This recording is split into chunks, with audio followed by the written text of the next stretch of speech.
Por exemplo, como resolver o crime organizado? Como, sabe, as pessoas perguntam, mas isso é difícil? Não é difícil. Derrotar o crime organizado e derrotar, sabe aquele ladrão do teu celular? Você anda na rua e você sabe que você vai ter um filho da mãe que vai roubar teu celular? Dá pra parar esse cara e dá pra parar fácil. Não é difícil. É que as leis brasileiras são as piores leis do mundo. A gente tem as leis penais brasileiras, elas foram feitas para ajudar bandido. E não é uma opinião, é só você estudar, ver como é que funciona a progressão penal, que faz com que um bandido que foi preso, ele saia logo em seguida. As saidinhas, que é outra maluquice que tem. As penas são muito brandas. A reincidência, que é o cara que comete o crime várias vezes, ela não é punida como deveria. Nos Estados Unidos, você é reincidente, meu velho, você vai assim, ficar muito tempo em cana. Você não vai sair da cadeia. Aqui no Brasil, o cara é reincidente, aí sai e estupra uma freira, como aconteceu agora. Vocês viram esse caso? Uma freira de 82 anos. Cara, não faz sentido nenhum. Mas assim, a coisa que menos faz sentido nessa história toda é ele ter saído tantas vezes da cadeia. É exatamente isso. Esse cara não podia ter saído já na primeira da cadeia. E, entretanto, nós vivemos um país em que o bandido sempre sai da cadeia e vai ter... pode falar palavrão aqui? Vai ter sempre uma vagabunda... professora de sociologia, um maconheiro que participa de suruba, professor de uma universidade federal. Não, veja só, meu amigo, mas nós precisamos ressocializar. Esse rapaz, na verdade, ele é uma vítima. Para, cara. Tem gente morrendo por causa da professora de sociologia ou do fumeta. E sabe o que é engraçado? Que esses caras não andam com esses malucos. Lógico que não. Entendeu? Eles gostam de falar desse maluco. Então, porque é bonito. Se você for ver, você for olhar pro lado humano e falar assim, não, vamos ressocializar. Só que não anda, mano. Não, nunca. E que geralmente são playboy, né? Lógico. Não, assim, quem fala dessas coisas, eu vou dar um exemplo. Isso é muito concentrado em São Paulo e no Rio, essa intelectualidade. Sim.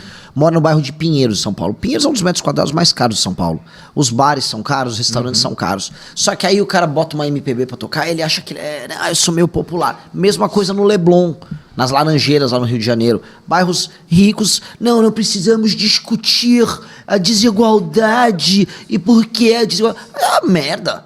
Isso, assim, esses caras são os canalhas. Sim. Isso é coisa de gente canalha.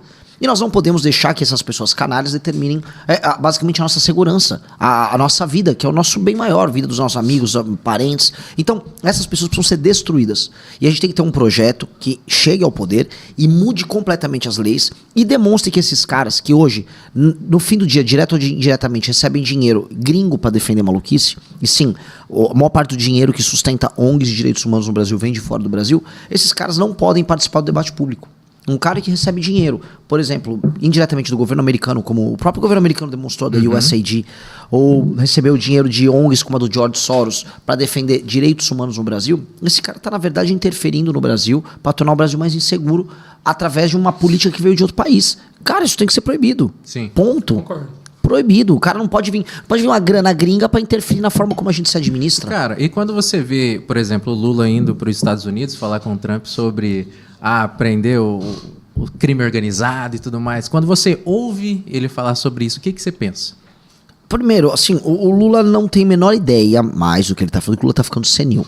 Então ele já era um cara, vamos dizer, atrapalhado das ideias. Ele já era um cara que tinha concepções muito confusas sobre política. Hoje ele ainda tá ficando senil.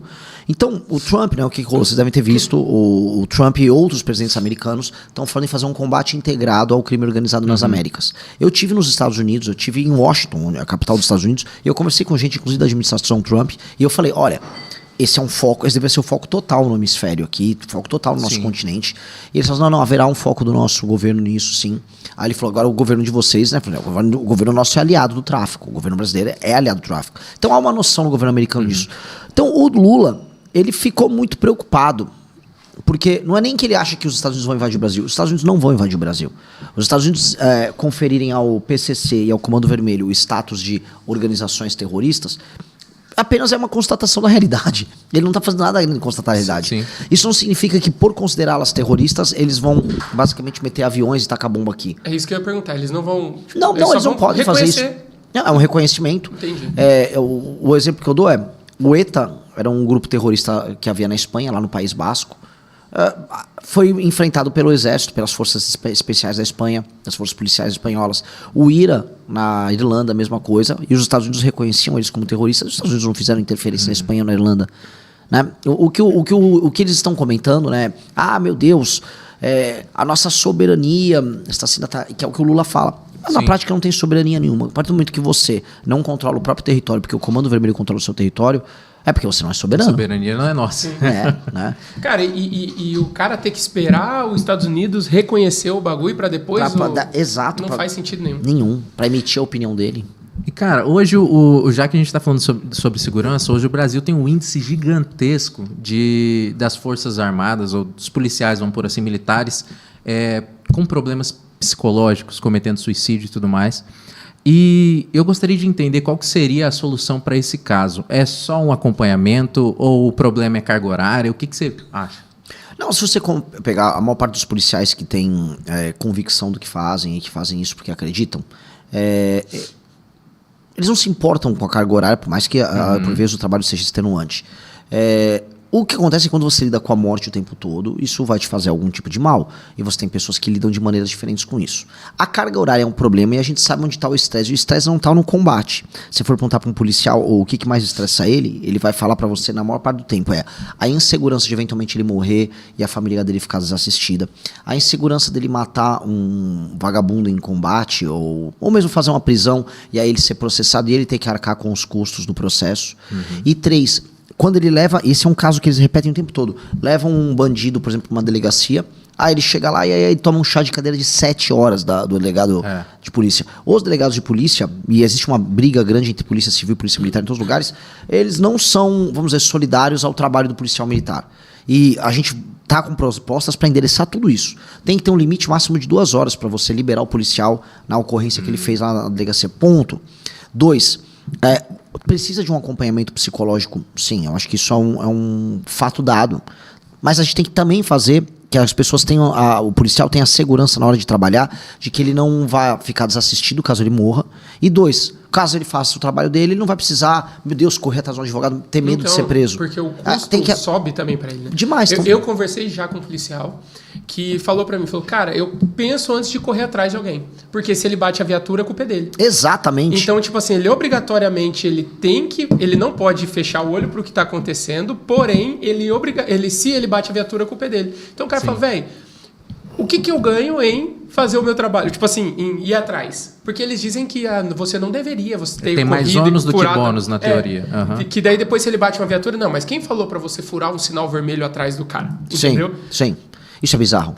Isso é bizarro, mas assim, é um país, vamos colocar, veja só, pro bandido, ele pode furar todos os sinais, fugir, empreender a fuga dele, fazer o que for. Aí se ele vai preso, vai ter a progressão penal e vai ter um juiz atuando a favor dele, tem um juiz de garantias, tem tudo. Se você olhar direitinho, pro preso ou pro criminoso, você tem toda uma legislação construída de modo a protegê-lo. E pro policial tem todo um sistema de, vamos dizer, de punições para ele fazer o trabalho dele. Então, volto a falar, se ele pega o cara de um jeito errado, calma aí, o racismo estrutural, entendeu? Não, olha só, mano, bateu a viatura. Não, mas calma aí, esse procedimento foi violento. Não, você vai ter que responder por... É que é isso. Então, todo o sistema de incentivo é que o policial não trabalhe. Sim. A gente tem que alterar isso. Então, o policial tem que se sentir assistido em todas essas áreas. E aí, psicologicamente falando, ele vai ficar mais seguro e, na prática, mais feliz e satisfeito na hora de trabalhar. É isso.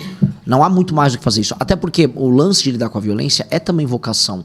Tem pessoas que têm um espírito, vamos colocar aí, mais guerreiro. É o homem que nasceu para ser soldado. Sim. E a pessoa entende a questão da violência de uma maneira diferente. Igual a pessoa que nasceu para ser médico. O cara que, às vezes, você botar um cara aberto aqui, um corpo aberto, todo escangalhado, você vai ver aquilo e fala, eu não quero ver isso. Eu já sou assim, eu não nasci para ser médico. Estômago. O cara vai, o médico, ele vai e ora e vai, arruma e tal, e sai feliz dali. O cara que é soldado também é uma vocação, ele tem uma natureza ligada ao combate que é diferente de outras pessoas. E isso precisa ser respeitado e entendido. Né? Então não acho que esse seria o grande problema que causa a depressão. Há, entretanto, casos de pessoas que não nasceram para ser policiais, mas que prestou o concurso porque queria prestar o concurso. É o concurseiro. Aí ele entra lá, aí ele, trocou o tiro pela primeira vez, aí sai todo preocupado. Em geral, algumas policiais mulheres têm isso. Sim, essas pessoas não têm vocação de policial, não têm vocação de soldado. Sim.